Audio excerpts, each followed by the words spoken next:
छोटी उम्र में अपराध की दुनिया का एक ऐसा बेताज बादशाह जिसकी दहशत से न सिर्फ धार्मिक नगरी उज्जैन कांपती थी बल्कि मालवा के इलाकों में उसके अपराध की तूती बोलने लगी। एक ऐसा गैंगस्टर जो ऑनलाइन गैंग चलाता था और कई वारदातों को अंजाम देकर उज्जैन में बड़े गैंगस्टर की लिस्ट में शामिल हो गया। आइए आज हम आपको उस गैंगस्टर से जुड़े ऐसे किस्से बताने जा रहे हैं जिसने नाबालिग उम्र में ही जुर्म की दुनिया में अपना नाम बनाया और महज 20 साल की उम्र में दुनिया को अलविदा कह दिया। गैंगस्टर का नाम है दुर्लभ कश्यप। दुर्लभ कश्यप एक बहुत ही अच्छे पढ़े लिखे परिवार से आता था। उसकी माँ सरकारी स्कूल में टीचर थी। बचपन से ही दुर्लभ बहुत शांत स्वभाव का था, लेकिन बचपन में ही उसे ऐसी संगति मिली कि उसने कम उम्र में ही बड़ा गैंगस्टर बनने का ख्वाब देख लिया और उसी राह पर निकल पड़ा। सिर्फ 15 साल की उम्र में उसने फेसबुक पर हथियारों के साथ फोटो डालने शुरू कर दिए और अपनी बदमाशी का प्रचार करना शुरू कर दिया। दुर्लभ का मकसद था कि वो अपना खुद का एक गैंग बनाए, जिसमें वो कामयाब भी हुआ। कई नाबालिग लोग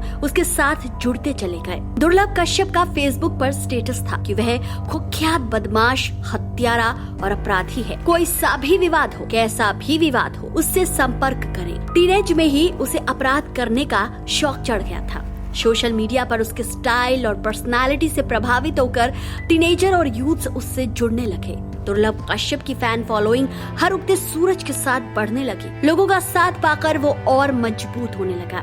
इससे वह शहर में छोटी मोटी वारदातें करने लगा। वह चर्चा में उस वक्त आया जब उसने खुलेआम फेसबुक पर यह कहना शुरू कर दिया कि वो किसी से भी किसी के लिए विवाद कर सकता है, एवज में बस उसे पैसा चाहिए। उसका सबसे बड़ा हथियार था सोशल मीडिया। दुर्लभ गैंग के लोगों की प्रोफाइल पर हथियारों के साथ पोस्ट, धमकाने और दहशत फैलाने वाली पोस्ट भी डाली जाती थी। गैंग के लोगों की फेसबुक आईडी का संचालन करने के लिए भी एक टीम बना रखी थी जो दहशत फैलने वाली पोस्ट करते थे। इस आईडी से जेल में बंद लोगों की भी फोटो पोस्ट की गई थी। एक समय था जब लोग दूर से ही दुर्लभ कश्यप गैंग के सदस्यों को पहचान सकते थे, क्योंकि गैंग के सदस्यों का पहनावा यूनिक था।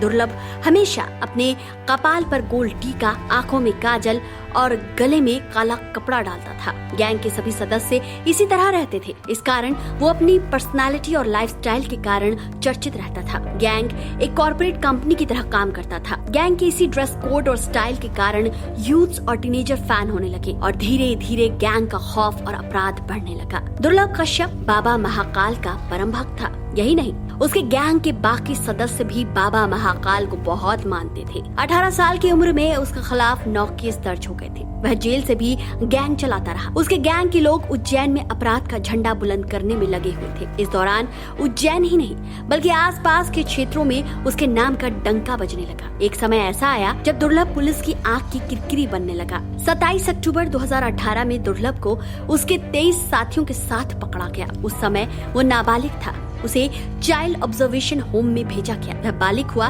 तो उसे इंदौर भेजा गया। पुलिस के डर से वो 1 साल से ज्यादा तक उज्जैन की भेड़ूगढ़ जेल में रहा। 2 साल बाद जब साल 2020 में वो जेल से बाहर गया, तब तो उसने एक बार फिर आपराधिक गतिविधियों में एक्टिव हो गया। तब तक दुर्लभ के इतने दुश्मन एक्टिव हो गए कि उसे खुद जान का खतरा महसूस होने लगा। तारीख थी 6 सितंबर 2020, समय रात के 2 बजे। दुर्लभ उज्जैन के ही लावाड़ी इलाके में अपने दोस्तों के साथ चाय की दुकान पर गया था। किसी बात को लेकर सामने खड़े शहनवाज नाम के युवक से उसकी कहासुनी हो गई।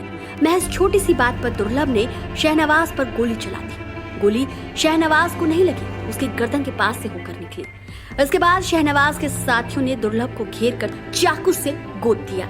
उसके पेट, पीठ, चेहरे, गर्दन पर ताबड़तोड़ 34 वार किए गए।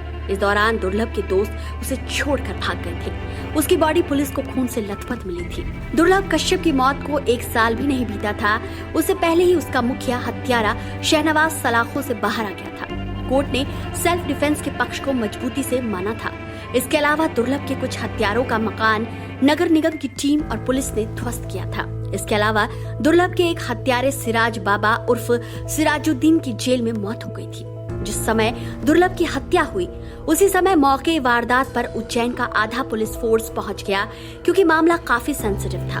जब दुर्लभ उज्जैन जेल में बंद था, तब तत्कालीन एसपी सचिन अतुलकर जेल में दुर्लभ से पूछताछ करने गए थे। पूछताछ के दौरान उन्होंने दुर्लभ से कहा था कि कि तू जेल में ही सेफ है, उम्र से ज्यादा दुश्मनी पाल ली है, बाहर निकलेगा तो कोई भी मार देगा। दुर्लभ की याद में उसके गैंग के सदस्यों ने रैली निकाली थी। यही नहीं, दुर्लभ की मौत के बाद एक नई फेसबुक गैंग ने जन्म लिया, वो भी दुर्लभ गैंग के सदस्यों ने ही बनाई थी। मीडिया रिपोर्ट्स की माने तो आज भी दुर्लभ के कई साथी उज्जैन में एक्टिव हैं। समय समय पर उनके कारनामों की खबरें सामने आती रहती हैं। तो दोस्तों, क्राइम स्टोरीज में आज के लिए इतना ही। आपको आज का ये वीडियो कैसा लगा कमेंट करके जरूर बताएं। वीडियो अगर पसंद आया है तो इसे जितना हो सके शेयर कीजिए।